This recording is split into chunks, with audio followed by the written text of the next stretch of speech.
नमस्कार, मैं हूं पंडित शीलभूषण शर्मा। एस्ट्रो तक पर आपका स्वागत है। हम जानेंगे दरिद्रता यानी गरीबी, जो विषम गरीबी होती है, उससे बचने के अचूक उपाय क्या हैं, शास्त्रीय उपाय क्या हैं। दरिद्रता मनुष्य मात्र के लिए अभिशाप है। दारिद्र्य दोषो गुणराशि नाशिना।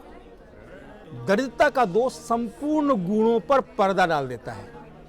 आप चाहे जितने गुणवान हो, गरीब हैं, दरिद्र हैं, तो निश्चित रूप से आपकी कोई पूछ नहीं होती।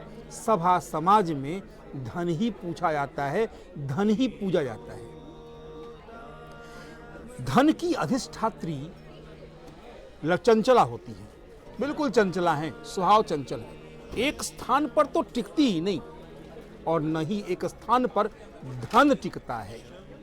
अपनी अधिष्ठात्री के समान धन का स्वभाव भी ऐसा ही होता है। और एक विशेष बात ध्यान रखें, जिस घर में आलस्य का डेरा होता है, आलसी स्वभाव बन जाता है जहां के घर के लोगों के लिए, आलस्य घर के लोगों में या दीर्घ जीविता, आज के काम को कल में टालना, अगर ऐसा हो जाता है, स्त्रियों के प्रति, बड़े लोगों के प्रति, गुरुजनों के प्रति, शिक्षकों के प्रति या याचक जो हमारे यहाँ आते हैं मांगने, उनके प्रति अपमान और तिरस्कार की भावना जहाँ होती है, जहाँ स्त्रियों की इज्जत नहीं होती, छोटे बड़े का विवेक नहीं होता, जहाँ मतैक्य नहीं रहता, तमाम बहसों के बावजूद, तमाम विवादों के बावजूद, मनभेद की जगह, मनभेद अगर विवाद के साथ हो जाता है तो लक्ष्मी वहाँ टिकती नहीं है, वहाँ आती ही नहीं है, टिकने की बात नहीं। और अगर इस प्रकार का लगातार बना रहे तो दरिद्रता घर कर जाती है। दरिद्रता लक्ष्मी जी की ज्येष्ठा बहन मानी जाती है, उनसे बड़ी मान, ज्येष्ठा लक्ष्मी कहते हैं। इस गरीबी को दूर करने, इस दरिद्रता को दूर करने, इस दारिद्र्य को दूर करने के लिए कौन कौन से उपाय करें। सबसे पहला उपाय हम समझेंगे, आय से व्यय का बढ़ जाना। यह दरिद्रता का पहला कारण बन जाता है। हमारी आमदनी कम है और खर्च लगातार बढ़ता जा रहा है। प्रयत्न करने के बावजूद खर्च के रास्ते इतने खुल जाते हैं, खर्च करने को बहाना नहीं होता है, खर्च अपने आप होता रहता है। और अगर ये व्यय बढ़ जाता है, खर्चे बढ़ जाते हैं, पैसा हाथ में ठहरता नहीं, तो करें ये अचूक उपाय। अपना आपका जहां पैसा रखते हैं, जहां भी पैसा, या तो आपने अलमारी रखा हो उसके अंदर पैसा रखते हैं, जहां कागजात रखते हैं, पासबुक रखते हैं, पैसे रखते हैं, बटुए रखते हैं, वो इस प्रकार से रखा होना चाहिए, जहां रहता है वहां पर वो इस प्रकार से रखें कि उस अलमारी या सेफ, उसका मुख हमेशा उत्तर की ओर खुले, उसका मुख हमेशा उत्तर की ओर खुले, और ठीक सामने में कमरे का दरवाजा ना हो। उत्तर की ओर मुंह खुले सेफ का, लेकिन कमरे का दरवाजा जो है वो कमरे का दरवाजा उस सेफ के ठीक सामने ना हो। उस सेफ पर एक स्वास्तिक बना दें, जिसमें उस पैसे को, आप बटुए को रखते हैं, उसमें एक स्वास्तिक बना दें। नित्य उस स्वास्तिक के सामने खड़े होकर के, वहां खड़े होकर नित्य स्वास्तिक के सामने नहाने के बाद जब पूजा कर लेते हैं, वो चाहे सेफ किसी कमरे में हो, वहां खड़े होकर श्रीम श्रियै नमः, श्रीम श्रियै नमः, श्रीम श्रियै नमः, इस मंत्र का आप 14 बार या 14 के अपवर्तक, जो अपवर्त्य हैं, मल्टीपल्स हैं, उसमें आप इसको जप करें। कम से कम 14 बार, नहीं तो 28 बार, नहीं तो 42 बार, 140 बार गिन कर जप करना चाहिए। बिना गिने जप नहीं करना चाहिए, इसका ध्यान रखें। जप गिनती से ही होनी चाहिए। तो ये करें। अगर ऐसा करते हैं तो धन का निरर्थक व्यय रुक जाएगा और दारिद्र्य में कमी आने लगेगी।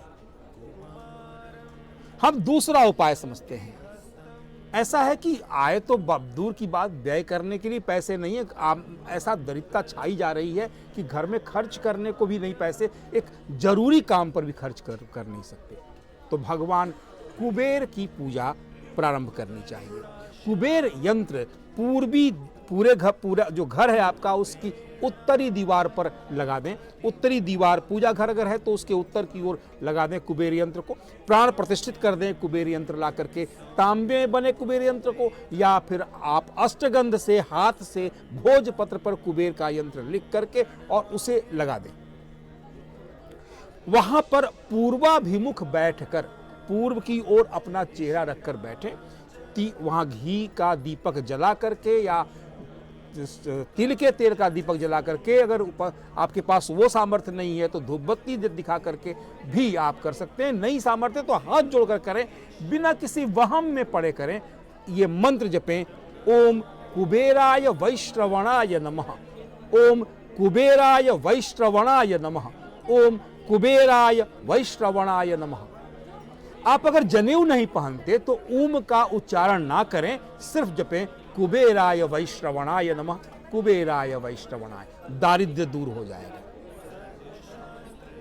बात करते हैं तीसरे उपाय की। घर में जो पूजा स्थान है वहां पर आप श्री यंत्र की स्थापना कर सकते हैं। घर के पूजा स्थान पर, जो पूजा स्थान आपका है, अगर नॉर्थ ईस्ट में सबसे बढ़िया, अथवा उस कमरे में जहां पर पूजा स्थान है आपका, वहां के नॉर्थ ईस्ट में आप श्री यंत्र की लाल कपड़े पर स्थापित कर दें, प्रतिष्ठित कर दें। श्री यंत्र की जो पूजा होती है वो आप कमल गट्टे से कर सकते हैं। कमल गट्टे का हलवे का भोग लगा सकते हैं। कमल का फूल रोज मिलना मुश्किल होता है, तो कमल गट्टे का चूरा आप धूप के रूप में देकर घी का दीपक जला करके और महारानी का मंत्र पढ़ सकते हैं। महारानी का मंत्र है श्रीं ह्रीं ह्रीं, श्रीं ह्रीं श्रीं, श्रीं ह्रीं श्रीं, श्रीं ह्रीं श्रीं, या बड़ा मंत्र है श्रीं ह्रीं श्रीं श्रीयै नमः। आप चाहें तो इस मंत्र को जपें, लेकिन 14 माला जपना होगा। ध्यान रहे, 14 माला जपना होगा। यह मंत्र जपना शुरू कर दें। अगर जपते हैं तो दरिद्रता से, गरीबी से बहुत जल्दी चुटकी बजाते ही आपका पीछा छूट जाएगा। गरीबी आपके पीछे आने से डरेगी। और एक बहुत महत्वपूर्ण उपाय, अगर आप सचमुच एकदम जैसे बिखरता जा रहा हो, लग रहा हो कि अब पता नहीं व्यापार डूब चुका है, सारे नौकर कर्मचारी जो हैं वो विद्रोह करने पर आमादा हो गए हैं, बिल्कुल समझ में नहीं आ रहा क्या करें, ऐसा दारुण काल, ऐसा दारुण विपत्ति का समय आ रहा अगर दिखता है, तो शुक्ल पक्ष की चतुर्दशी तिथि को, शुक्ल पक्ष की चतुर्दशी तिथि को, अगर ये तिथि दूर हो तो शुक्ल पक्ष की अष्टमी नवमी में से किसी भी दिन, अष्टमी नवमी चतुर्दशी, अष्टम्याम नवम्याम च चतुर्दश्याम चैक चेतसा, एक चेत, एक मन होकर के भगवती की आराधना। और उस दिन कन्या पूजन करें, एक कन्या। लेकिन ध्यान रहे, दारुण काल में चांत्य जाता नाम, कन्या उस कुल से होनी चाहिए, बालिका बच्ची उस कुल की होनी चाहिए जिसे हम अंत्यज मानते हैं, अस्पृश्य मानते रहे। ऐसे घर की किसी कन्या को बुलाएं, आप पूरी श्रद्धा, पूरी भक्ति से उसकी पूजा करें। पूजा करने का मतलब ये नहीं कि सामने कुछ एक हलवा रख दिया, 2 चने रख दिए और एक डाल दिया चुन्नी। आप उसको ईश्वर मान करके, उसको महारानी दुर्गा मान करके उनकी पूजा करें। आप उनके पैर पखारें और उसको पूरे घर में छींटें। ऐसा चतुर्दशी तिथियों को करें, वर्ष भर में आपका वैभव लौट आएगा। दरिद्रता आपके पूरे वंश को कभी भी आपके वंश की ओर देखेगी नहीं। लक्ष्मी जी आपके यहाँ विराजमान पुनः हो जाएंगी।